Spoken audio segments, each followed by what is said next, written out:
Bonjour à tous et bienvenue dans le Rendez-vous Tech, l'émission qui vous résume de manière simple et compréhensible toute l'actu tech, internet et gadgets qui est si importante à comprendre pour comprendre le monde.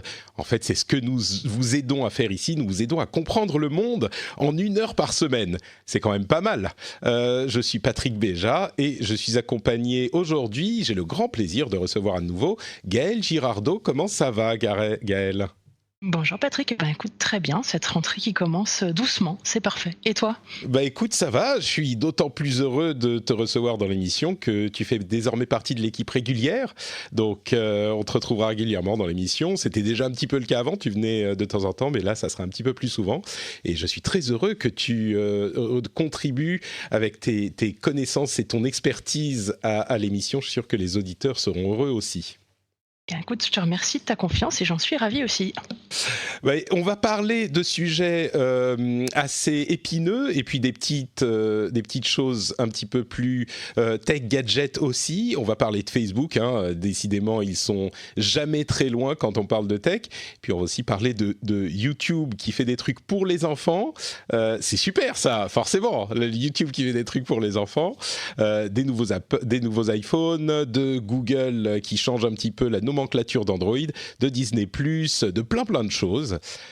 Mais commençons donc par Facebook. Comme je le disais, ils sont jamais très loin avec ce problème insoluble de comment faire de la soupe immense que représentent les interactions sur les réseaux sociaux quelque chose de compréhensible et surtout qui ne va pas Oula, qu'est-ce qui se passe ? J'entends des bruits du côté de Gaël.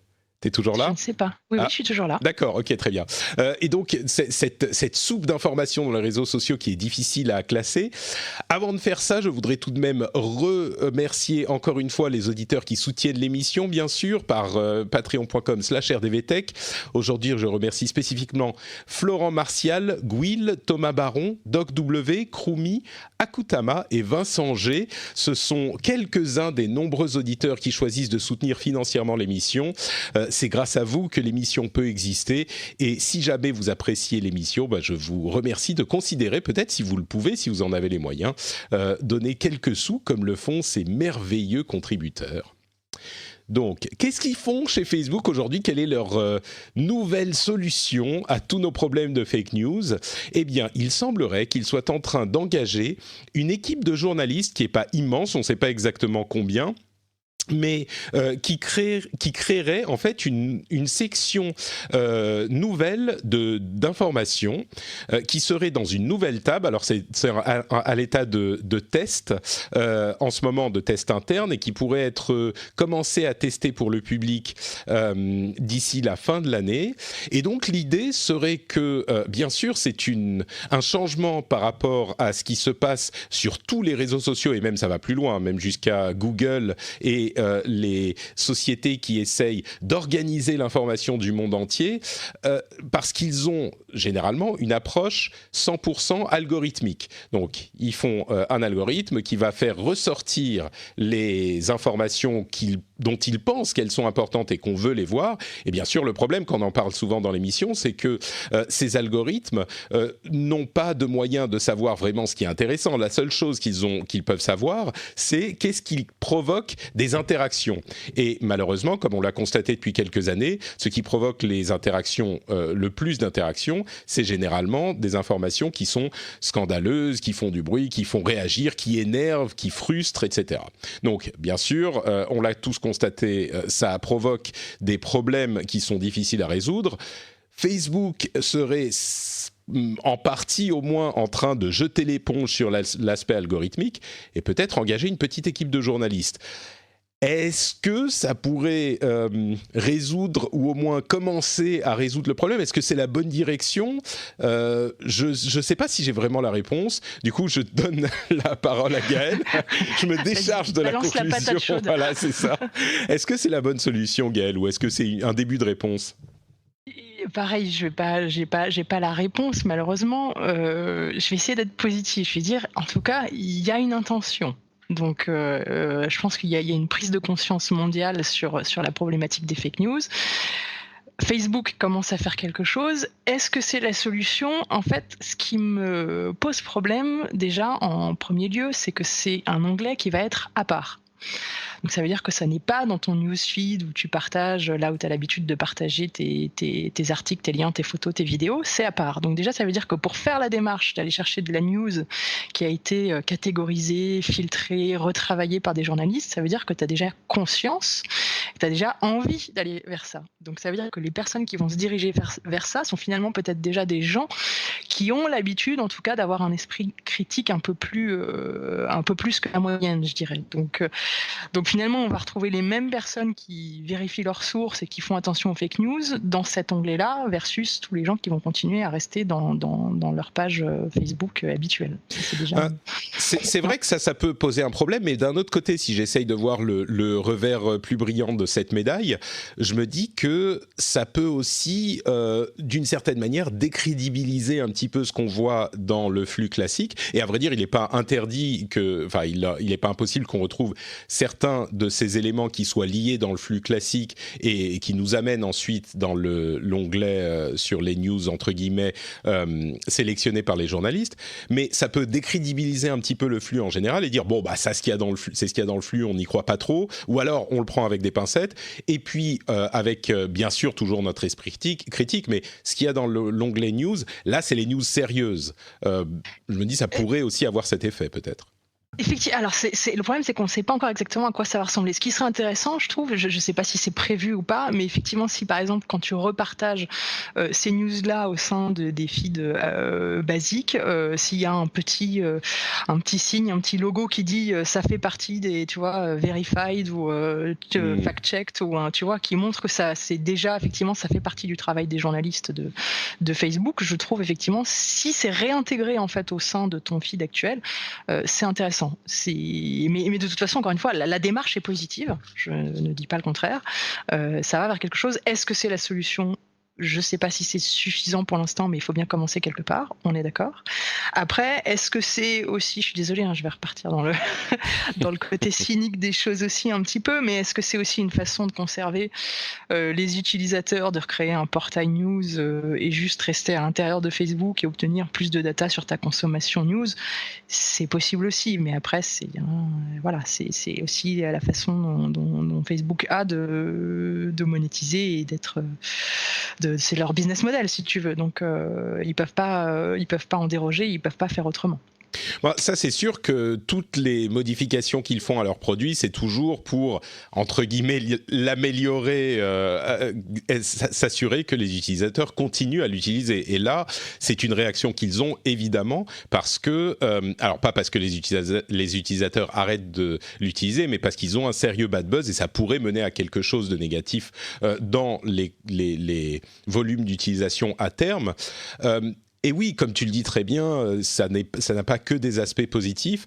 Un autre aspect négatif auquel je peux penser, c'est que ça ne ferait que répliquer cette dualité qu'on retrouve aujourd'hui sur le net et dans beaucoup de mouvements contestataires, qui est cette opposition entre les journalistes institutionnels qui nous baladent, qui sont payés, qui machin, et les vraies infos qu'on obtient par des sources un petit peu moins traditionnelles et qui là sont pas à la merci du pouvoir et des puissants et qui ce genre de théorie.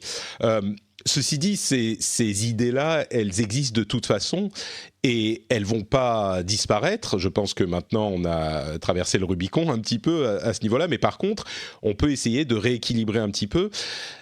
Moi, je pense que ça pourrait aider. C'est pas une solution tout en un, ça pourrait aider. Et puis surtout, l'idée, une réflexion un petit peu plus générale sur la tech, c'est que Facebook a, je pense, tout essayé ces dernières années et il semble que là, ils se disent, je disais jeter l'éponge en dramatisant un petit peu, ils se disent, peut-être qu'en fait, on a besoin d'humains dans la boucle et que c'est le seul moyen de vraiment, encore aujourd'hui, savoir qu'est-ce qui est crédible ou pas. Donc, Non, et c'est Ouais. positif. Je trouve que en fait, ça revalorise, ça revient aussi à revaloriser le travail du journaliste, parce que c'est un vrai métier. Le travail du journaliste, il doit travailler justement l'organisation, hiérarchiser l'information, la déontologie, chercher ses sources, avoir un angle éditorial, etc., etc. Donc, c'est bien de montrer que finalement, on en a besoin. Et Facebook, en le faisant, en engageant une équipe de journalistes, finalement, on revient à dire ce que tu dis, c'est dire au final, on peut pas se passer de l'humain, on peut pas se passer du Mm. travail du journaliste. Donc c'est plutôt, en ça, c'est plutôt positif, hein, Ouais. et on va plutôt dans le bon sens. Après, j'ai lu une étude justement en lisant un petit peu j'ai vu cet article-là. Je ne sais pas si tu avais vu, il y a une étude qui a eu lieu en 2016, faite par l'INRIA notamment, alors qui a été faite sur Twitter, mais qui montrait que 59% des articles partagés l'étaient sans être même ouverts avant, Oui. cliqués avant. Mais c'est ça qui est terrible, c'est que le métier de journaliste alors il y a des bons et des mauvais journalistes, bien sûr, il y a des bons et des des bonnes et des mauvaises publications, c'est évident. Mais le métier de journaliste à la base, c'est de comprendre un sujet et de le présenter et de l'expliquer. C'est à vrai dire, même si moi je me considère pas fondamentalement comme un journaliste, c'est ce qu'on fait ici dans cette émission. J'espère que si on fait bien notre boulot, ça permet aux gens de comprendre les sujets, d'en comprendre les tenants et les aboutissants, et c'est un travail. Et ce qui est en train de se passer, et ce qui est une conséquence, je pense, qui n'était pas l'intention, mais ce qui est la conséquence de la techisation de l'information, c'est que effectivement, ces gens dont c'est le travail auquel on demande en tant que société de faire ce travail, eh ben on leur a un petit peu retiré le bébé, leur tâche, en disant bah c'est bon, on peut tout faire par la tech. Et là, ça les réintroduit un petit peu, et alors c'est une rumeur sur une initiative qu'ils sont en train peut-être de mettre en place et de tester vers la fin de l'année. Donc c'est pas que toute la tech s'est levée comme un seul homme pour dire le journalisme est important, nous allons réintroduire. Bon, on n'y est pas, mais c'est une petite orientation dans cette direction. Et oui, donc on leur a enlevé le bébé, et là on est en train de se dire bon, ok, peut-être que en fait ça c'est un vrai métier.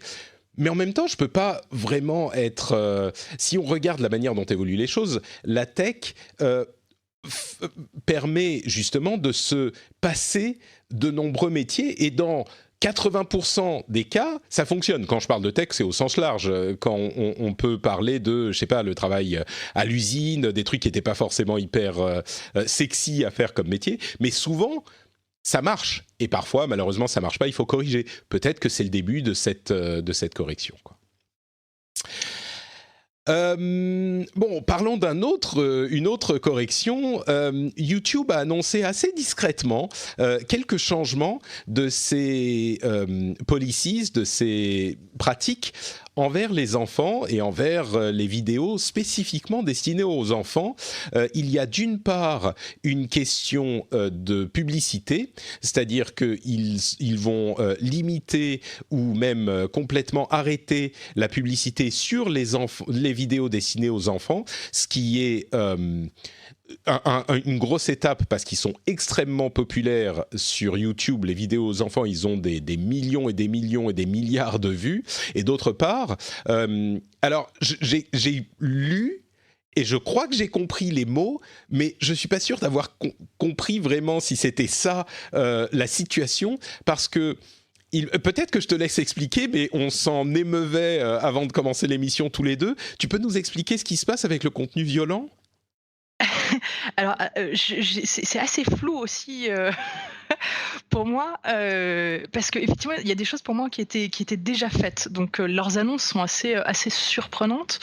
Il y a deux choses, effectivement. La première étant de dire, on va faire une curation, on va mieux traiter les vidéos violentes qui sont à destination, donc qui sont taguées pour enfants. Parce qu'en fait, il y a eu des problématiques qui sont en fait des vidéos qui étaient des vidéos qui ressemblaient à des dessins animés ou qui étaient des dessins animés, même avec des personnages connus type Elsa de La Reine des Neiges, ce qui fait que les parents étaient très contents de se dire c'est bon, mon enfant est en train de regarder La Reine des Neiges, tout va bien. Et en fait, Elsa était en train de faire des choses violentes ou agressives ou pas belles du tout, parce que c'était des faux dessins dessins animés, et en fait, ça n'avait pas été vu au départ par les algorithmes justement de YouTube. Donc là, ils sont censés y faire beaucoup plus attention. Donc ça, c'est par rapport aux vidéos violentes. Il y a aussi la question de la publicité. C'est là où c'est un peu plus... j'ai pas forcément compris. Pour toi, tu dis que la publicité est enlevée de YouTube. Moi, j'ai compris que c'était la publicité ciblée qui était arrêtée. Oui, c'est la publicité. Ah, bah, tu as raison, la publicité ciblée, mais de ce que je comprends, alors là encore, on parle de rumeurs et de sources, donc tout est à prendre avec des pincettes, mais c'est la publicité ciblée vers les enfants sur les vidéos. Alors, est-ce que ça veut dire qu'il y aura plus du tout de publicité ou plus du tout de publicité ciblée pour les enfants sur ces vidéos et juste de la publicité générale C'est là où c'était pas très clair pour moi, mais j'avais compris effectivement que il resterait de la publicité, sauf qu'elle ne serait plus ciblée envers les enfants. Bon. Donc c'est là où c'est même presque plus problématique, parce que en tant que parent, je préfère avoir une publicité ciblée enfant qu'une publicité normale, parce que tu sais pas ce qu'il peut y avoir dans une publicité normale. Donc au final, tant qu'à faire, je préfère que ça soit une publicité pour des jouets, ce qui me rassure plus que de la publicité normale, mais peut-être que ça n'est pas ça. Si tes enfants viennent pour te dire, enfin s'ils voient de la pub pour, je sais pas moi, le déodorant Axe, à la limite ils s'en foutent, mais s'ils voient de la publicité pour le dernier jouet super populaire, ils vont venir t'emmerder avec. Donc hey, maman, je veux le truc comme ça, et alors que la publicité pour Axe ils s'en foutent, donc peut-être qu'il vaut mieux de la publicité pour Axe. Ça dépend s'ils sont tous nus et en train de, enfin bref. Oui, c'est pas faux, c'est pas faux. Ça peut être problématique. Après, il faut juste, pour être assez clair sur les choses, on parle de YouTube, l'application YouTube Basic. On ne parle pas de YouTube Kids. Qui a aussi justement un traitement spécial à la base de toute façon en théorie, ouais. Exactement. Donc dans YouTube Kids, normalement, les vidéos, ils ont quand même rencontré des problèmes, mais moins de problèmes que sur YouTube normal. Mais normalement, dans YouTube Kids, les vidéos sont vraiment beaucoup plus sont sélectionnées, et il y a plus de filtres pour rentrer sur YouTube Kids, même s'il y a eu quand même déjà des problématiques dans YouTube Kids liées au même problème que j'évoquais avant, c'est-à-dire que c'est des vidéos, des dessins animés, ça ressemble à un dessin animé, ça a l'odeur d'un dessin animé, mais ça n'en est pas un, puisque derrière il y a des contenus qui ont été modifiés pour être des choses violentes, agressives, ça, ouais, et voire pornographiques dans certains cas. Donc, alors, pour revenir une seconde sur cette question de violence, parce que je suis pas sûr que les auditeurs ont tous compris, ce qu'ils ont changé, c'est dans leurs conditions d'utilisation, en fait, pour dire que les vidéos qui sont ciblées vers les enfants ne peuvent plus avoir de thème ou de contenu type violent ou mature. Et s'ils en ont, ils vont les retirer. Et là où ça nous a complètement surpris, on va rester poli, c'est que ça veut dire qu'aujourd'hui, ça n'était pas le cas. C'est-à-dire que les vidéos destinées aux enfants qui étaient taguées ou qui avaient du contenu violent ou mature étaient autorisées. Et quand on dit destinées aux enfants, on parle du style d'animation, des personnages, etc. Donc, YouTube, malgré tous les problèmes dont on a parlé, ça fait, je sais pas, peut-être 1 an qu'on parle de ces vidéos dont tu parles avec du contenu clairement destiné à des enfants, enfin, avec un style qui est destiné à des enfants, mais dont le contenu est perturbant, problématique. Et depuis 1 an qu'on parle de ces problèmes, visiblement, ils n'avaient pas encore modifié leurs conditions d'utilisation pour interdire les thèmes violents dans ces vidéos. Moi, ça m'a complètement flabbergasted, ça m'a complètement étonné, quoi. Je suis vraiment et c'est peut-être pour ça qu'ils l'ont fait si discrètement, mais alors ensuite ça veut dire je pense qu'ils s'en sont en effet pas aperçus, que à la base ça a toujours été du déclaratif, hein. Tu fais un contenu vidéo, tu dis c'est à destination, c'est family, enfin tu vois, c'est à destination des familles ou pas, et sauf que ça répondait pas aux critères, ouais. Effectivement ils avaient pas émis les critères bien spécifiquement auparavant, donc ils ont dû avoir même des problèmes certainement avec des gens qui ont dit bah oui mais c'était pas dans les conditions générales d'utilisation, donc j'y ai droit. Oui. Et d'ailleurs ils disent les vidéos qui sont dans ce cas, qui rentrent dans ce cadre aujourd'hui, vous pouvez continuer à les utiliser, mais dans X semaines on va commencer à les nouvelles doivent être comme ça, et dans X semaines on va commencer à retirer les anciennes aussi, donc ça va très lentement. D'une manière générale, on en a peut-être déjà parlé avec toi, puisque je ne l'ai pas rappelé en début d'émission, mais tu es une spécialiste de ces sujets de tech et d'éducation. Est-ce que tu recommandes l'utilisation de YouTube pour les enfants, ou est-ce que tu vas plutôt vers des applications un petit peu plus dédiées, ou même des comptes enfants sur des trucs comme Netflix? Qu'est-ce que tu penses de YouTube pour les vidéos pour enfants? Alors déjà, par principe, effectivement, c'est dire YouTube Kids en premier, parce que même s'il y a quand même des problèmes, il y a encore quelques problématiques, YouTube Kids est quand même bien plus safe que YouTube normal. Donc si je recommande quelque chose, c'est YouTube Kids.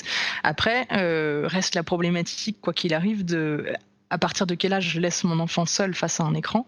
Est-ce que j'utilise la tablette ou YouTube comme une babysitter ou pas? Voilà, ça ce sont des sujets autres, mais il y a des âges où effectivement, malgré tout, tu laisses pas ton enfant. Au moins, tu es à côté. Quand je dis tu l'utilises pas comme babysitter, on l'a tous fait, hein, et moi aussi.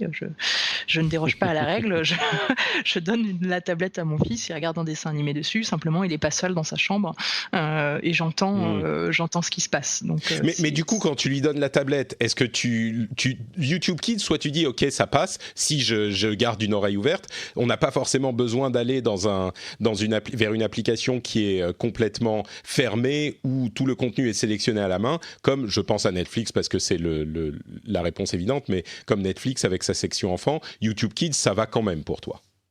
YouTube Kids, ça va quand même, même si effectivement, j'ai plutôt tendance, et moi-même je le fais plus, effectivement, je vais plutôt sur du Netflix, donc c'est-à-dire où en fait toutes les vidéos ont été filtrées en amont et pas a posteriori. Ouais, donc à partir du moment où c'est en amont, un Netflix, un Disney, voilà, tout ça, ça permet d'être sûr à 100% que tu es sur du contenu enfant, même si je vais quand même y ajouter une nuance parce que je m'en suis aperçue aussi dans Netflix Kids, tout n'est pas classifié, enfin les classifications sont pas forcément faites pour les enfants en dessous de 3 ans, en dessous de 6 ans, en dessous de 10 ans. Donc toutes ces classifications sont d'ailleurs en train d'être revues, notamment en France par le CSA, parce qu'avant c'était moins de 10, plus de 10, et après 12, 13, etc. Donc, non, mais ce qui est problématique, parce qu'un enfant de moins de 6 ans, finalement, ne peut pas avoir la même chose qu'un enfant de plus de 6 ans. Et encore moins un enfant de moins de 3 ans. Donc il faut reclassifier aussi ces vidéos-là, et tu peux pas montrer alors ça te parle peut-être pas encore, mais un Ninjago à un enfant de moins de 3 ans. Donc Ninjago, c'est les Lego qui sont des ninjas, pour ceux qui ne connaissent pas. Ça reste un tout petit peu violent pour un enfant de 3 ans. D'accord. Donc tu peux et lui ils sont montrer pas qu'à partir de classés 6 ans. Et tu peux pas forcément le savoir. Donc néanmoins, il faut quand même le travail de parents, vérifier quand même en amont les typologies de dessins animés qu'ils peuvent regarder. Et ça, pour ça, il y a de plus en plus de sites quand même sur Internet qui sont très sympas. Je crois que je l'avais déjà évoqué. Il y en a un qui est une association, c'est en anglais, je dis exactement, Common Sense, où les parents, il y a l'avis des parents, l'avis des enfants, et avec les âges, parce qu'effectivement, tous les enfants ne sont pas pareils non plus. Il y a des enfants à qui tu vas pouvoir faire voir, et puis on a des valeurs différentes, tu vas pouvoir faire voir, au moins tout est explicité de manière très claire et très détaillée sur pourquoi à cet âge-là et pourquoi pas à cet âge-là. Le crowdsourcing et la tech ont quand même un aspect positif dans toute cette histoire. Common Sense peut aider. Justement, peut-être qu'on a la solution, du coup, ni YouTube ni Netflix. On a des nouveaux détails sur l'application Disney+, qui devrait arriver en novembre, d'ailleurs qui va arriver le 12 novembre dans différents pays, pas encore en France, mais qui devrait, on imagine, pas trop tarder non plus.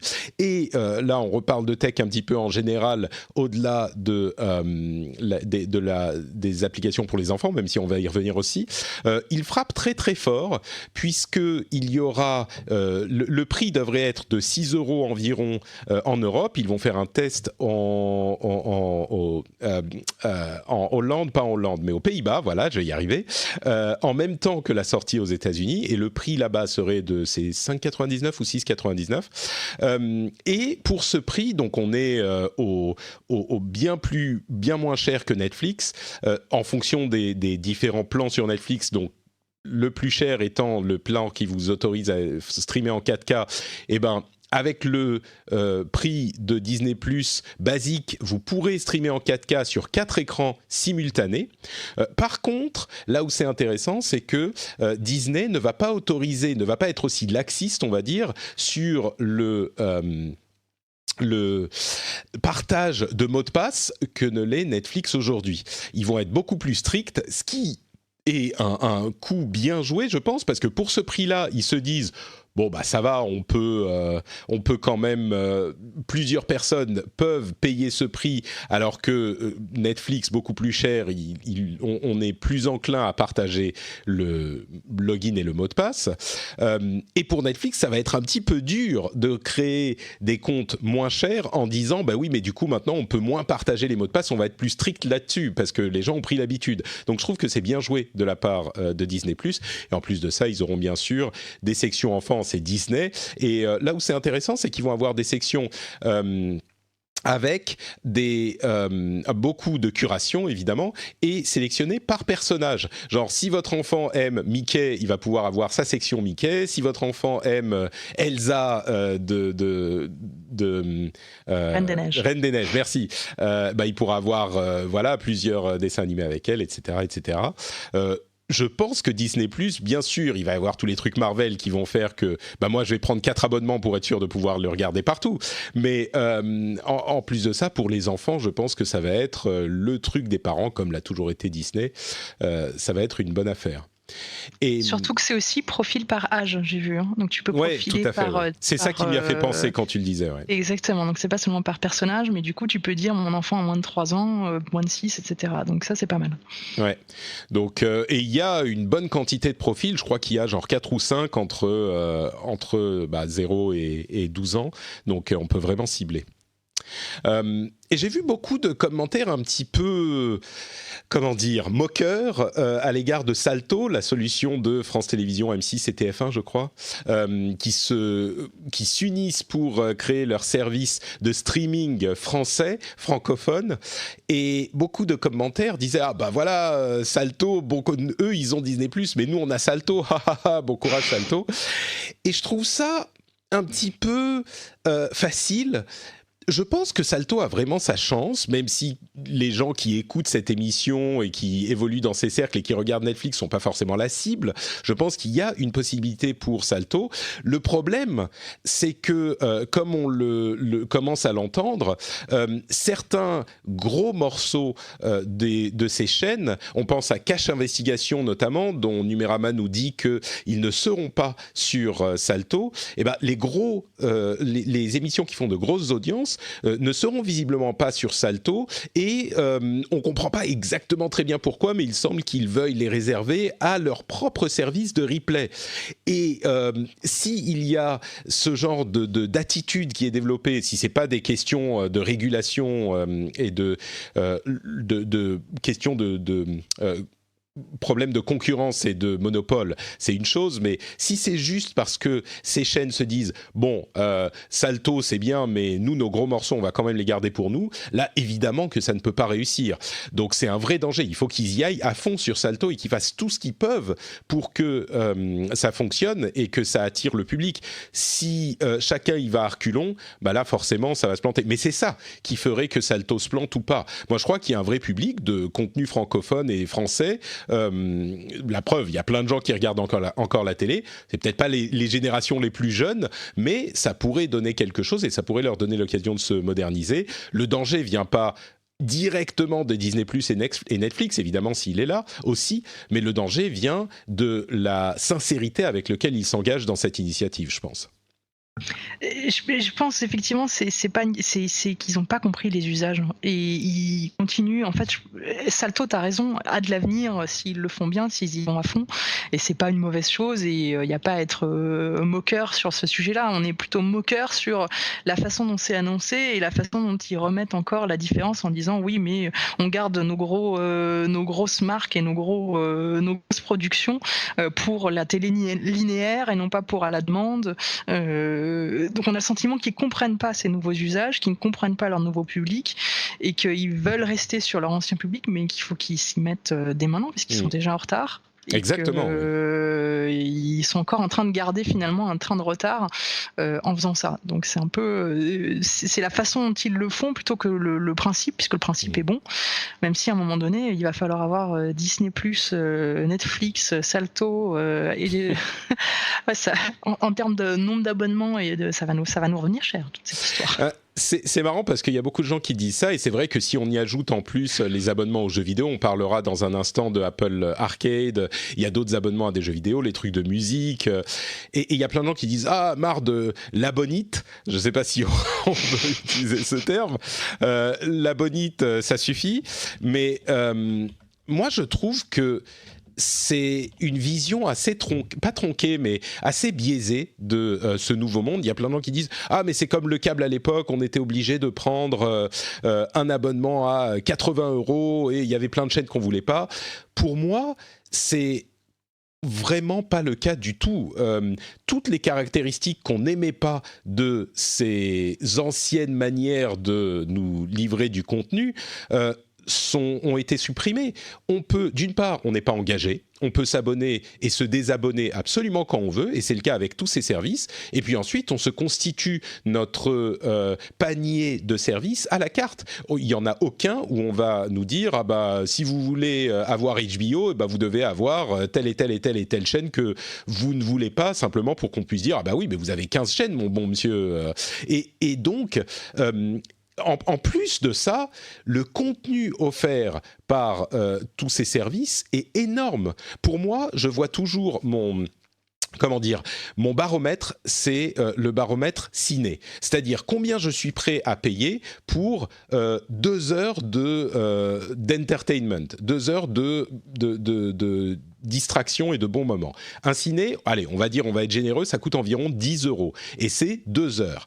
Et il y a plein de gens qui vont au ciné et qui payent 10 € pour 2 heures. Alors, c'est peut-être le plus qu'on soit capable de payer, mais on va dire, si dans le mois, je récupère 10 heures de plaisir d'un service, je pense que 10 €, c'est pas un prix complètement fou pour 10 heures de qualité de service. Et là, on est exactement dans ce cadre. Si Netflix ne vous fournit pas 5 à 10 heures de contenu par mois, non seulement vous pouvez arrêter, mais en plus, vous n'êtes déjà pas obligé de vous abonner. Donc, le spectre de l'abonite, pour moi, est complètement biaisé. Et pourtant, je comprends qu'il y a un vrai sentiment de malaise chez les gens quand on leur dit « il va falloir être abonné à 50 trucs différents ». Mais pour moi, c'est juste que ce sentiment est irrationnel. Parce que si on regarde les choses de manière logique, eh ben, ça vaut complètement et on est obligé de rien. Donc, je ne sais pas, mais les événements de nos sociétés de ces quelques dernières années nous ont montré que les gens ne sont pas forcément hyper rationnels dans leur choix. Mais bon, je voulais le dire parce que cette peur de l'abonné, pour moi, n'est pas justifiée, quoi.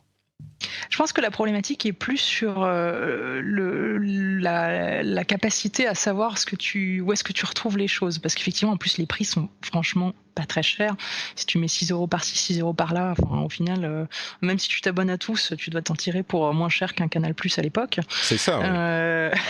Donc, effectivement, je pense que tu as raison là-dessus. C'est pas une question autant financière que ça, mais plus de je cherche un film, waouh, où est-ce que je vais le trouver? Est-ce que je vais sur Netflix? Est-ce que je vais... Enfin, évidemment, Disney, c'est plus le contenu est plus lisible, tu sais ce que tu vas y trouver, c'est plus facile, mais entre OCS, Netflix, Amazon Prime, etc., parfois tu te galères à te dire où est-ce que je le retrouve. Donc il y a ça et en plus le fait qu'au bout d'un moment, on n'a plus le temps de tout regarder. Donc la limite à l'abonite, pour moi, c'est encore plus ça, c'est le fait de dire mais attends, il y a 4 séries de 10 épisodes que je vais regarder, que je veux regarder ce prochain mois, j'ai juste pas le temps. J'ai un boulot, j'ai des enfants, et en plus il y a les jeux vidéo avec abonnement à faire derrière. Non, c'est bon, mais c'est une question de temps plus pour moi. Et oui, la difficulté. S'il y a un service qui vous permet... Ah oui, mais d'ailleurs, tu nous parlais de Common Sense tout à l'heure, Just Watch est un service hyper pratique qui vous permet justement de savoir où sont disponibles les différents contenus. Donc vous allez sur justwatch.com et vous tapez, donc ça vous fait par pays, vous tapez le nom de la série ou du film ou ce que c'est que vous voulez voir et ça vous dit où vous pouvez l'acheter ou le louer numériquement ou même le regarder en streaming. Donc il y a une solution à tout en fait. Bah voilà, tu as trouvé la solution à mon problème. Magnifique. Je vais pouvoir me rajouter un abonnement supplémentaire quelque part. Bon, bah écoutez, on va faire une petite pause avant de passer aux news et rumeurs pour parler donc de Google et d'Apple. Mais avant ça, j'aimerais redire un petit mot sur Patreon et patreon.com/rdvtech. Vous savez que le Rendez-vous Tech est une émission qui est disponible pour tout le monde, complètement gratuitement, mais elle demande beaucoup de travail pour être réalisée, et donc qui dit travail dit revenu, et la seule source de revenus, en tout cas pour le moment, que nous avons et que j'ai pour cette émission, bah, c'est votre soutien à vous. Donc si vous pensez que l'émission est sympa, elle vous fait passer un bon moment, elle a une certaine valeur pour vous, tout simplement, quand vous la voyez arriver dans votre lecteur de podcast, quand vous allez au boulot, quand vous allez à l'université, vous vous dites ah bah cool, je vais pouvoir m'informer, je vais savoir enfin ce qui s'est passé dans le monde de la tech et en plus je vais bien me marrer pendant une heure. Eh ben dites-vous que peut-être il serait intéressant de participer au financement de cette émission. Vous allez sur patreon.com/rdvtech et vous pouvez choisir $1, $2, $3 par épisode, ce que c'est selon vos moyens, selon votre envie. Vous choisissez le nombre d'émissions que vous soutenez par mois et en plus vous avez des récompenses comme par exemple si vous voulez ne plus entendre cette petite section de pub pour Patreon pour le Rendez-vous Tech, et ben vous avez accès au podcast privé des Patriotes, quel que soit le montant que vous donnez, et ça vous permet d'avoir une émission sans cette partie entre guillemets publicité.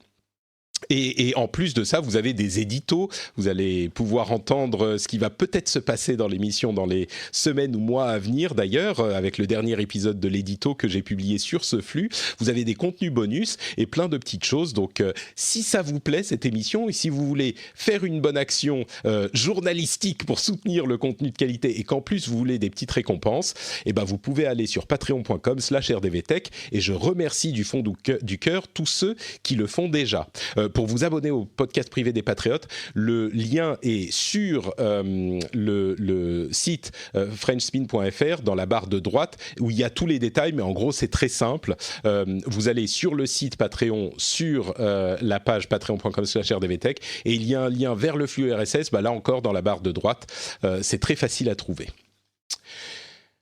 Bon... On continue avec des news Google et Apple. Alors d'abord du côté Android. Android a abandonné sa nomenclature de dessert, sa nomenclature sucrée. Et désormais, Google va utiliser pour nommer les versions d'Android des numéros. Ça sera plus Android KitKat, Android Pie, Android je sais plus quoi. Ça sera simplement... Lollipop, exactement. Ça sera simplement Android 10. C'est la prochaine version d'Android. Et ils ont aussi rafraîchi le logo et l'image du petit Android. C'est vraiment marrant parce que quand j'ai vu le logo, je me suis dit ah bah c'est un logo normal, une police de caractère un petit peu classique, c'est élégant, mais voilà, ça change pas tellement. Et puis je suis allé revoir l'ancien, et là c'était ouch. Ah oui, vraiment, c'est marrant comme ces trucs de design nous font évoluer le style, et comme tout à coup, quand on a quelque chose de nouveau, on se rend compte à quel point l'ancien était vieux. Ça m'a vraiment frappé, mais bon voilà, ça c'est une chose, et d'autre part... Il y a Apple qui prépare sans doute dans une quinzaine de jours maintenant la présentation de ces nouveaux produits, dont l'iPhone. On parlait d'un iPhone Pro pour la présentation sans doute qui aura lieu le 10 septembre. Et ça semble se confirmer selon Mark Gurman qui est hyper bien informé chez Apple, qui écrit pour Bloomberg. Et il dit donc l'iPhone Pro se concentrerait sur la qualité des appareils photo du téléphone qui serait comparable à vraiment un appareil photo professionnel, et il y aurait donc un capteur de plus avec ultra angle ultra large. Et il y a d'autres petites choses intéressantes, comme par exemple le sans fil renversé, c'est-à-dire qu'on peut poser, comme c'est déjà le cas sur certains appareils Android, on peut poser une Apple Watch ou des AirPods sur le téléphone, sur le dos du téléphone pour le charger. Il y a une autre chose qui est intéressante, c'est le Face ID multi-angle, c'est-à-dire que enfin le téléphone posé sur la table, eh ben, il pourrait repérer le visage sans qu'on ait besoin d'être pile en face. Ça serait hyper pratique. Et d'autres petites choses de ce type-là. Ça m'a l'air d'être une bonne évolution, comme le sont tous les appareils de ce type depuis des années déjà, mais j'étais un petit peu sceptique sur l'idée qu'il puisse faire quelque chose de correct. D'après ces rumeurs, ça pourrait être une upgrade pas mal si vous avez un téléphone, on va dire, qui a 2 ou 3 ans, et ça serait une upgrade qui fait plaisir, et pas juste un petit truc qu'on upgrade pour le principe. Quoi d'autre? Oui, je voulais parler aussi rapidement d'Apple Arcade, qui coûterait environ 5 €. Je rappelle que c'est un service de jeux vidéo qui vous donnerait accès à une centaine de jeux sur tous les appareils Apple, qu'ils soient iPhone, iPad, Apple TV, etc. Et qui pourrait avoir un avantage qui est que justement, si on a des enfants auxquels on veut donner des jeux de qualité qui sont payants et pas free to play, c'est-à-dire qu'ils sont gratuits à télécharger, mais ensuite ils vous demandent de payer toutes les 10 minutes et ils ont des mécaniques un petit peu frustrantes, et ben là, ça pourrait être une bonne alternative si vous voulez ce type de jeu pour vos enfants. Voilà pour les news entre Google et Apple. Quelque chose qui t'a marqué là-dedans ? Écoute, surtout le Apple Arcade, j'ai hâte de le tester, pour être honnête. Effectivement, si on peut avoir des jeux sans publicité et sans achat intégré toutes les 30 secondes, j'avoue que je suis très preneuse. Donc j'attends ça avec impatience. Ouais, bah, moi aussi, je pense qu'il y a beaucoup de gens qui se disent « Ah, c'est pas pour moi », mais bon, si c'est pas pour vous, bah c'est pas pour vous, mais ça pourra être pour certaines personnes. Et alors les jeux qui nous ont été présentés dans cette version Early Access d'essai qu'ils ont mis en ligne pour certains bêta-testeurs m'ont pas vraiment convaincu. Ça, c'est un autre problème. Mais bon, c'est juste des jeux de test. Hein. On pourra voir des choses... on pourra repenser à notre estimation du service sérieusement quand ça sera disponible pour de vrai. Mais bon, sur le principe, moi, je pense qu'il y a des choses à espérer. Oui, je pense que c'est pas pour du pur gamer. Hein. Oui, c'est possible. Ouais. Pas pour du gamer console PC traditionnel, voilà, on va dire. Non. Et allez regarder le logo d'Android, le nouveau. Moi, je le trouve assez élégant. Et alors, j'ai surtout appris, tu sais pourquoi est-ce qu'il a changé de vert à noir ? Non, mais il est toujours vert, le logo Android. Non, ils vont le passer en noir. Ils expliquent qu'après, il sera tout le temps en noir, parce qu'en fait, la problématique du vert, c'était pour les personnes les daltoniens. Ne voyaient pas tu veux dire logo. le texte, oui, l'Android lui-même est toujours vert, mais le logo, enfin le nom Android est noir, oui, tu as raison, ouais. Voilà, je précisais ça parce que je trouvais ça intéressant. Je n'avais pas capté cette. La question de l'accessibilité est une chose à laquelle il faut penser dès le design et pas à posteriori. À posteriori, tout à fait. Il y a des nouvelles intéressantes dans le domaine de la santé et de l'exploitation des données privées, avec 3 petites news que j'ai réunies ensemble. D'abord, Fitbit a gagné un contrat avec le gouvernement de Singapour pour équiper des millions de citoyens de Singapour pour leur donner en échange d'un abonnement à un service qui coûte $10 par mois, donc c'est juste l'appareil qui lui est gratuit. Ce tracker de fitness, de santé, et c'est une initiative du gouvernement lui-même. L'idée étant d'endiguer les problèmes d'obésité, de surpoids, et d'aider les gens à mieux se prendre en main et se prendre en charge avec tout simplement à faire plus d'exercice. Et alors, ce qui est nouveau et ce qui est intéressant, c'est que c'est au niveau carrément gouvernemental. Il y a une autre info qui est un petit peu différente, c'est que Xiaomi, la grande société chinoise bien sûr, est en train de penser à lancer un service de prêt en Indonésie et de prêt, de prêt en Inde et qui se serviraient des informations qu'ils ont sur vous en scannant toutes les données que vous avez sur votre téléphone pour ajuster le type de prêt et les taux des prêts qu'ils peuvent vous donner. C'est une chose qu'ils font déjà en Indonésie. Ils traquent déjà ces informations en Indonésie et ils s'en serviraient pour le service de prêt en Inde. Et quand on dit toutes les données, c'est-à-dire que quand vous commencez à utiliser l'appareil, vous pouvez cocher une petite case pour dire vous acceptez que Xiaomi ait accès aux données de votre téléphone et c'est vraiment toutes les données, mais tout. Là, pour le coup, c'est pas juste Facebook qui a les données que vous, entre guillemets, leur partagez. C'est vraiment tout ce qui est sur votre téléphone, les messages privés, les photos, etc. Et ils peuvent analyser tout ça et ensuite donc déterminer un profil sur vous et décider si vous allez pouvoir être qualifié pour tel ou tel type de prêt. Évidemment, ça fait un petit peu peur. Je pense qu'en Europe, ça serait pas acceptable, mais c'est très intéressant de voir comment ça se développe. Et dernier sujet sur ces questions de données médicales et données de santé, il semblerait que depuis 2013, des groupes de hackers liés au gouvernement chinois aient ciblé les services de santé de différents pays européens, américains mais pas que, pour aspirer toutes les données de santé, enfin autant de données de santé qu'ils pouvaient sur les habitants, les citoyens de ces différents pays. Et c'est pas des trucs qu'ils font pour les exploiter ensuite, en tout cas on n'a pas vu d'exploitation directe, mais c'est simplement pour se constituer une grande base de données avec des données de santé de tous les habitants ou de tous ceux qu'ils réussissent à atteindre ou à hacker au niveau des hôpitaux et des services de santé de tous ces pays-là. Et donc c'est du hacking, hein, clairement, et c'est pas, le gouvernement chinois ne dit pas oui c'est nous, mais les chercheurs en sécurité ont établi de manière relativement crédible que c'est lié au gouvernement chinois, donc que ça serait une initiative d'une nation, d'un État, et ça serait la Chine évidemment. Donc ça fait beaucoup de choses, mais est-ce qu'il y a un des sujets qui te plaît plus particulièrement ou plusieurs ? Tous font froid dans le dos en fait. C'est vrai, même celui de... Pourtant Fitbit et Singapour, c'est quelque chose de positif, ça va aider les gens à être plus en forme, non ?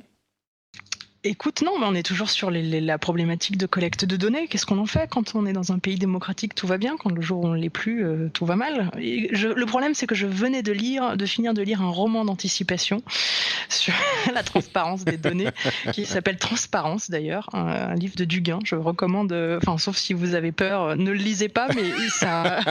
Et tout commence comme ça en fait. Donc je ne sais pas jusqu'où ça va aller. Mais il y a une phrase en tout cas qui est très... qui résume bien et qui dit qu'en fait le web se nourrit de liberté en échange de sécurité. Et effectivement, c'est un peu ce principe-là. C'est, écoute, on donne nos données. Si c'est bien utilisé, que ça nous rend service, tout va bien.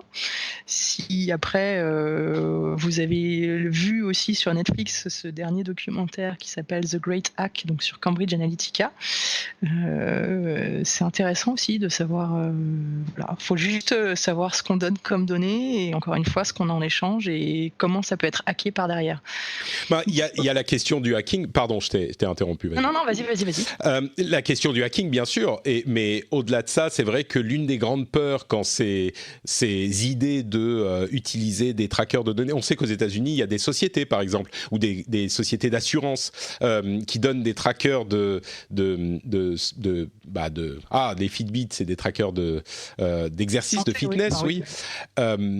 À leurs employés.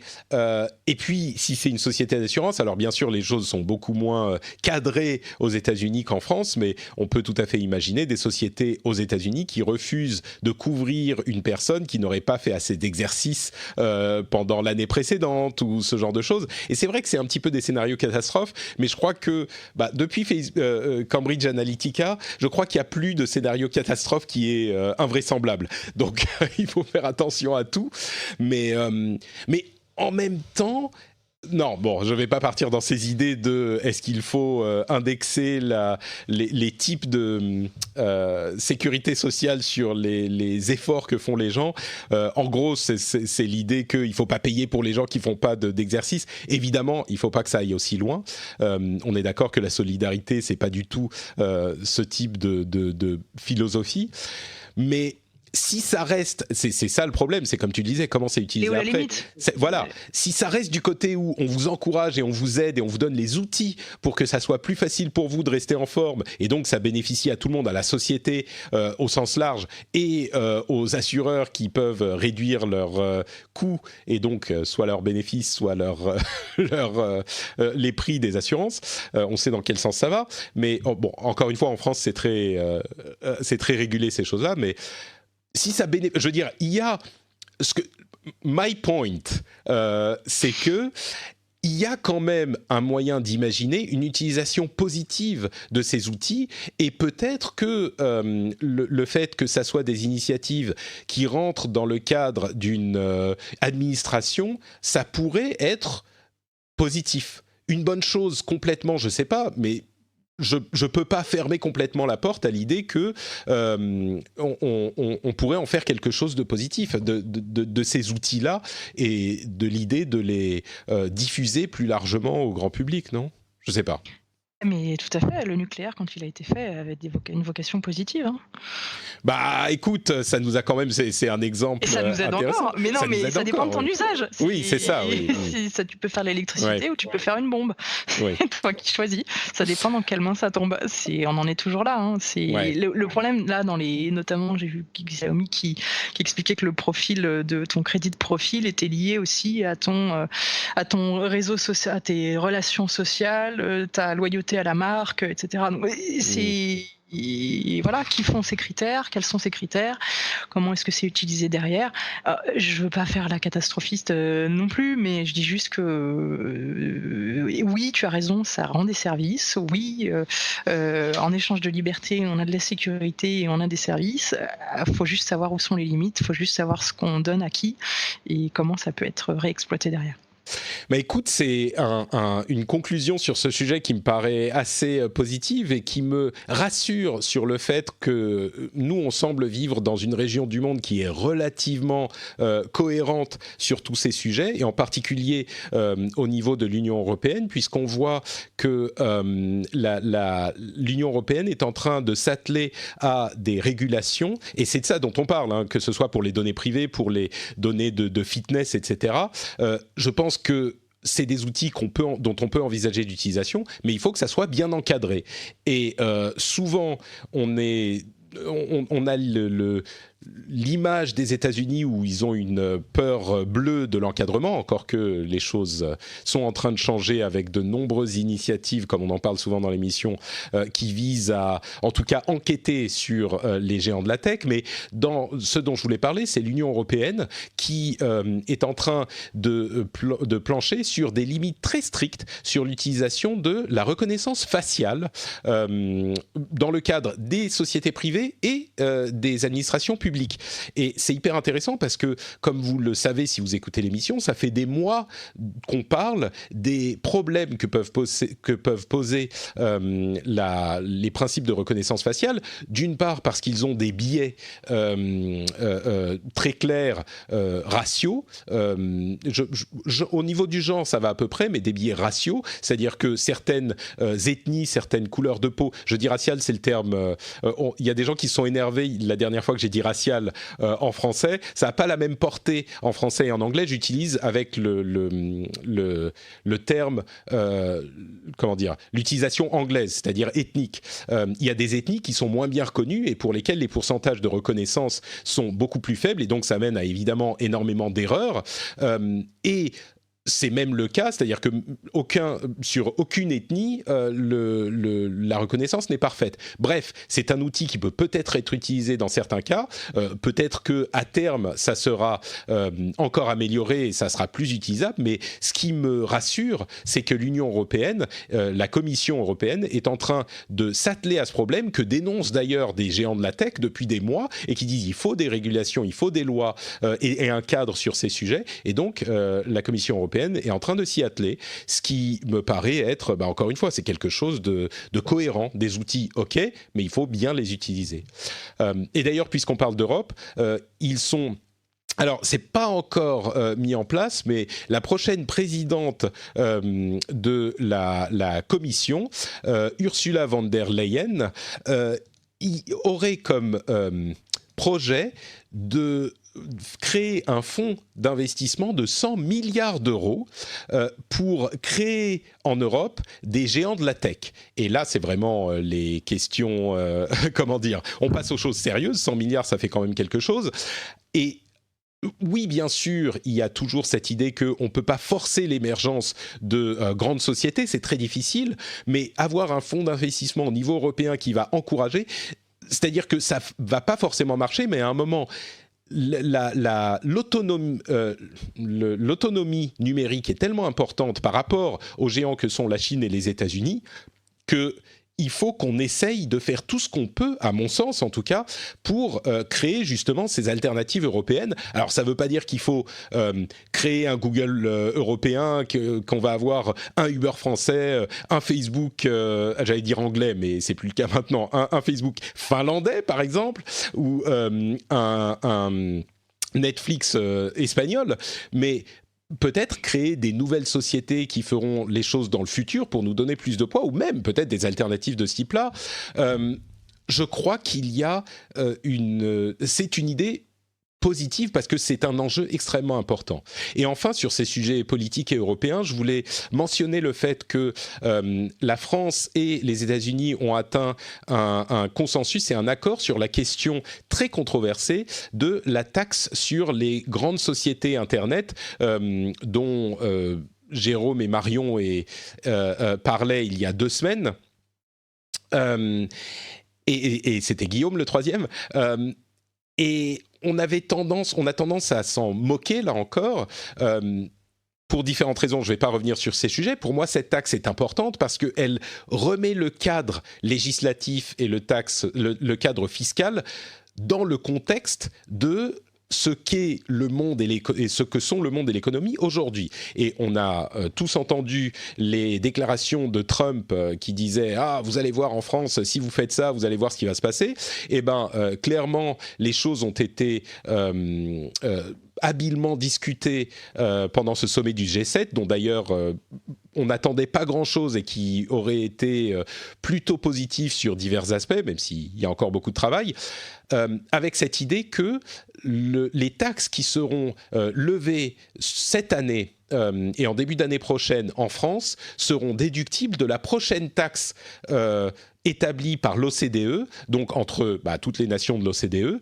Et ce que ça veut dire pour moi, c'est que avec le forcing de la France qui a été largement critiqué, on est en train d'arriver et de faire le forcing pour arriver à un accord commercial généralisé sur la manière dont on taxe ces sociétés. On en a beaucoup parlé dans l'émission par le passé. On disait qu'il y avait des problèmes évidemment de, entre guillemets, optimisation fiscale qu'il était difficile de combattre parce que l'optimisation fiscale, c'est des utilisations peut-être peu scrupuleuses et peu morales de règles et de lois existantes, mais les règles et les lois restent existantes. Donc ce qu'il faut faire, c'est ce que nous on disait toujours dans cette émission, c'est changer les lois. C'est pas contorsionner les sociétés pour qu'elles n'utilisent pas les lois telles qu'elles sont. Et bien là, c'est ce qu'on est en train de faire, et malgré, alors on verra, peut-être que ça va pas bien se passer, mais malgré les critiques et les moqueries qu'ont reçu la France pour cette taxe de 3%, et malgré les petits problèmes comme Amazon qui augmente les tarifs et les commissions sur les vendeurs français, oui effectivement, mais c'est un exemple parmi d'autres, ça veut dire que ça pousse l'opinion et la manière dont on pense à ce problème au niveau international, et visiblement, puisque l'OCDE s'est engagé à trouver une solution en 2020, ça fait son petit bonhomme de chemin. Donc peut-être que ça ne fonctionnera pas d'ici 2020, mais en tout cas, c'est en réflexion et c'est en train d'avancer. Donc ça fait beaucoup de choses au niveau européen, entre la législation sur la reconnaissance faciale, les 100 milliards de fonds et la taxe française qui va devenir une taxe OCDE. Ça fait beaucoup de choses, mais est-ce qu'il y a quelque chose qui te plaît là-dedans ? Écoute, je trouve que déjà on est en avance sur ces sujets-là, sur la législation et sur la taxe, donc ça c'est super. Sur les 100 milliards d'euros, je trouve ça très positif aussi. J'ai tout de même une crainte, c'est qu'ils essayent de redistribuer. 100 milliards, ça fait beaucoup d'argent, mais on a cette capacité à découper ça en tout petits montants entre tous les différents pays, et j'espère que ça ne sera pas le cas, qu'il y aura vraiment une commission au niveau européen qui pourra donner des montants importants, parce qu'elle est là l'histoire, c'est d'être capable de mettre beaucoup d'argent sur la table pour quelques acteurs et prendre un risque et se dire je dis n'importe quoi, mais je vais diviser les 100 milliards en 10, et sur les 10 il y en a un qui ressortira et ça sera notre gros, et il y aura 90 milliards qui auront servi à rien peut-être, mais c'est le risque qu'il faut prendre. Donc est-ce qu'on a cette capacité de prise de risque? J'espère. C'est exactement ce que font les venture capitalistes aux États-Unis et les angel investors, et c'est ce que nous dit Jeff quand il vient dans l'émission. Lui, il investit sur de très nombreuses sociétés, et sur 10 dans lesquelles il investit, il y en a une qui marche et ça rembourse entre guillemets l'investissement pour toutes. Alors effectivement, 100 milliards divisé par 10, ça fait peut-être un petit peu un découpage grossier, mais oui, il y aura sûrement des seeds au début qui seront des petites sommes, et puis des Series A, Series B, etc. dans lesquelles mais l'idée, effectivement, est d'aider. Je crois qu'on peut aussi critiquer la chose en disant ah oui, mais si c'est le gouvernement qui fait, ça va être artificiel et ça va pas. Oui, on peut toujours tout critiquer. C'est ce que je dis toujours. Enfin, ce que je dis depuis quelques années dans l'émission, c'est le gros problème qu'on a si on écoute Internet, c'est que on se met à ne rien faire parce qu'aucune solution est parfaite. Aucune solution n'est parfaite, et donc on a toujours des problèmes réels qui vont ressortir et qu'on va entendre, et qui sont des vrais soucis dans une démarche ou dans une nouvelle loi ou dans une nouvelle initiative. Mais comme rien n'est parfait et qu'il y a toujours des problèmes, si on écoute si à chaque fois qu'on entend une critique légitime, on arrête tout, on se met à plus rien faire. Et évidemment, il y a plein d'étapes à dépasser avec cette histoire de 100 milliards, comme avec toutes ces initiatives, pour que ça soit bien fait. Et peut-être que ça ne sera pas bien fait. Je crois qu'il y a 10 ans, par exemple, j'aurais dit « Ah, mais non, mais enfin, qu'est-ce que vous racontez, 100 milliards ? Il faut que le secteur privé gère ça comme il faut, et que ça soit bien fait, et que ça se développe de manière organique, parce qu'on ne peut pas le forcer. » Mais là, c'était il y a 10 ans. Aujourd'hui, on n'est plus dans la même situation, et peut-être qu'il faut essayer de forcer, justement. Donc, parce que les enjeux sont tellement importants. Donc bref. Et parfois, c'est aussi une combinaison des deux. Ça veut dire que ça va pousser aussi le secteur privé à aller sur du capital risque. Si finalement ils ne sont pas tout seuls, nous c'est ce qu'on a vu en France, capital risque c'est très compliqué, il y en a très très peu. En revanche, ils sont capables d'y aller quand ils sont suivis. Alors en France, on a la chance d'avoir la BPI aussi. Finalement, le capital risque prend du risque quand la BPI suit, donc quand le service public suit. Donc là, ça sera peut-être la même chose, et c'est justement c'est très positif. Espérons que le retard de l'Europe sur la tech n'est pas une fatalité. Moi, je veux pas accepter la fatalité. Je me dis, il y a toujours moyen de faire quelque chose, et il est jamais trop tard. Donc aujourd'hui, les géants sont établis. Peut-être on arrive maintenant au moment où il est temps de les disrupter. Peut-être pas en les singeant, mais en faisant d'autres choses, et espérons qu'on pourra. En étant plus éthique et plus malin sur la législation, justement. Et peut-être que nous, on va apprendre des erreurs qu'ils ont pu faire et arriver avec quelque chose qui soit, qui soit justement bien en termes d'usage, d'éthique, de tout ce qu'il faut. Alors, ce qui est difficile, c'est qu'on peut pas, ça a été essayé plein de fois, mais on peut pas faire les mêmes, mais plus éthiques. Il faut faire des services qui soient plus faciles à utiliser, plus agréables, oui, carrément, complètement autre chose. Il faut de la disruption. Et ça, bien sûr, il n'y a pas de formule pour ça. Donc, c'est ça qui est vraiment compliqué, quoi. C'est bien beau de dire, mais faites des géants d'Internet. Mais après, des idées genre, moi, je suis le Uber des animaux de compagnie. Oui, il y en a plein, des Uber de plein de choses. Mais c'est pas ça qui est intéressant. Ce qui est intéressant, c'est d'être Uber dans un monde de taxi, pas d'être un autre Uber dans un monde d'Uber. Et ça, c'est pas facile. Bon, on suivra ça avec un regard attentif. Dernier sujet que je voulais évoquer. Est-ce que tu sais ce qu'est le swatting, Gaëlle ? Eh bien oui, ça fait un moment qu'on en parle d'ailleurs du swatting, mais j'ai le sentiment que je pensais que c'était terminé, et en fait j'ai le sentiment que ces derniers mois ça s'est amplifié, le swatting.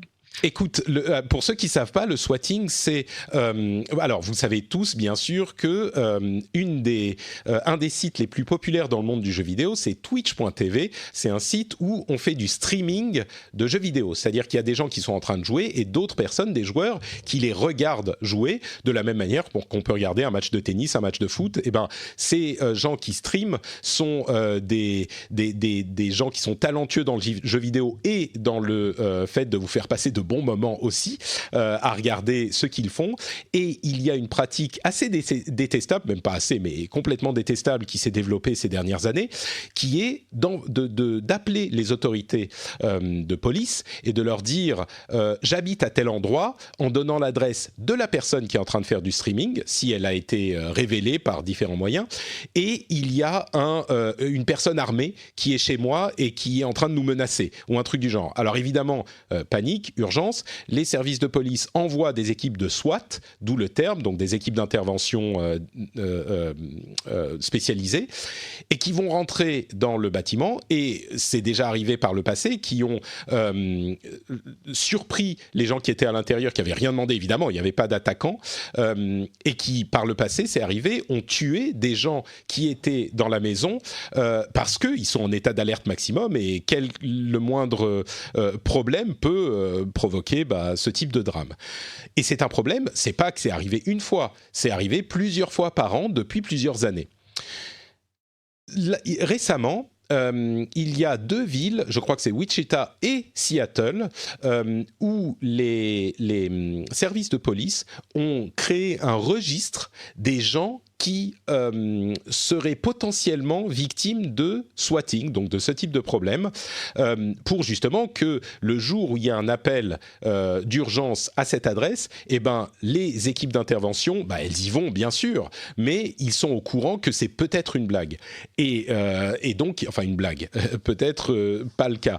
Et donc ils y vont avec beaucoup plus de prudence. Et ce qui m'a vraiment frappé dans cette initiative de ces services de police, c'est que dans le cas de Seattle en tout cas, c'est l'initiative d'un sergent qui s'appelle Sean Whitcomb, qui a reçu un appel d'un streamer justement, qui lui disait écoutez, j'ai peur que ça se produise un jour, est-ce que vous pouvez faire quelque chose?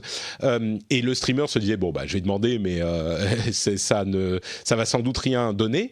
Mais il se trouve que le fameux sergent est un gamer, et un gamer qui est hyper assidu, et du coup il connaît le problème, il connaît bien sûr, à Seattle il y a Microsoft, Amazon et plein de gens qui streament, c'est beaucoup de technophiles, et donc il a pris la chose au sérieux et il l'a lancé il y a 3 mois, et maintenant il a un registre, et il voudrait, il serait possible que ça s'étende à d'autres services de police dans le pays.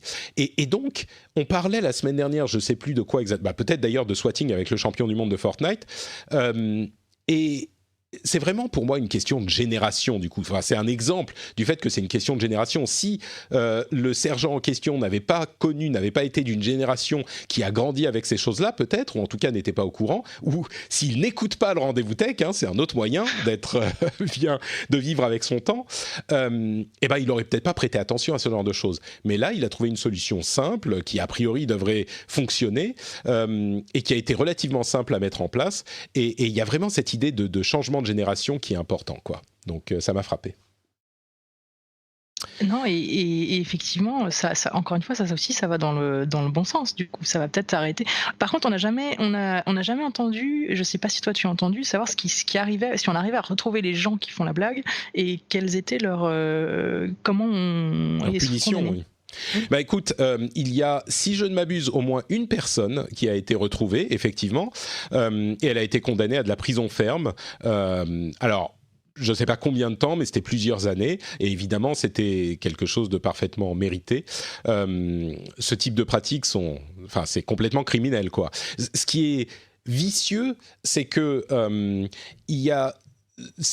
on est tellement distant par rapport à ces choses-là qu'on a l'impression de regarder la télé, et il y a des jeunes qui se rendent pas compte qui se rendent pas compte. L'immense majorité des gens se rendent compte, et je pense pas qu'on puisse les dédouaner de ce genre de choses en se disant ils se rendent pas compte. C'est pas ce que je veux dire, mais il y a une certaine distance qui s'installe. Mais peut-être que c'est aussi quelque chose, une question de génération, et qu'on doit apprendre à gérer et à apprivoiser ces choses-là. Et oui, les gens qui ont été retrouvés, ils n'ont pas du tout tous été retrouvés. Et dans la plupart des cas, les choses se passent entre guillemets bien. Il n'y a pas d'accident avec des fatalités et des morts. Mais la plupart des gens n'ont pas été retrouvés. Ceux qui ont été retrouvés, d'après ce que je sais, ont été condamnés à de la prison ferme. Oui. Donc bon, voilà pour nos sujets tech. On arrive à la fin de cet épisode. Ça a fait beaucoup de choses un petit peu lourdes à traiter, mais j'espère qu'on vous a apporté un éclairage intéressant sur tous ces sujets. Merci d'avoir été avec nous, Gaël. Avant de se quitter, est-ce que tu peux dire à nos auditeurs où on peut te retrouver sur Internet ? Eh bien, écoute, merci à toi. Et on peut me retrouver donc sur Twitter avec Coud_FR, donc Coud, COOD_FR. Puis après, sur tous les réseaux sociaux, une fois que vous avez le mot Coud, vous nous retrouvez très facilement. Et Coud, c'est cool et good en même temps. Exactement, parce que c'est bien pour les enfants et en même temps, ils s'amusent. Voilà. Super. Merci beaucoup à toi d'avoir été présente. Pour ma part, c'est NotePatrick sur Twitter, Facebook et Instagram. Si vous voulez voir une photo incroyable de la brume qui se lève sur le bras de mer à côté de chez moi de ce matin, vous pouvez aller voir sur Instagram. C'est une photo que j'ai postée tout à l'heure, elle était magnifique. On est mardi au moment où je vous dis ça, donc voilà. Et puis vous pouvez bien sûr aller sur frenchspin.fr pour commenter sur cet épisode. Vous pouvez y laisser des commentaires sur tous les différents sujets qu'on a abordés. Si on a dit des choses intéressantes ou incomplètes peut-être, que vous voulez compléter, ou des choses avec lesquelles vous n'êtes pas d'accord, on est toujours preneur de vos avis. Et si vous voulez contribuer à l'émission, bien sûr, c'est sur patreon.com/rdvtech. Vous pouvez choisir le montant, la durée, tout ce que vous voulez. C'est la liberté totale. Et vous faites en sorte que l'émission puisse exister telle qu'elle est. Donc, merci à vous tous. C'est sur patreon.com/rdvtech. Et le lien est dans les notes de l'émission. On vous remercie de nous avoir écoutés et on vous donne rendez-vous dans une semaine pour un nouvel épisode. Ciao à tous!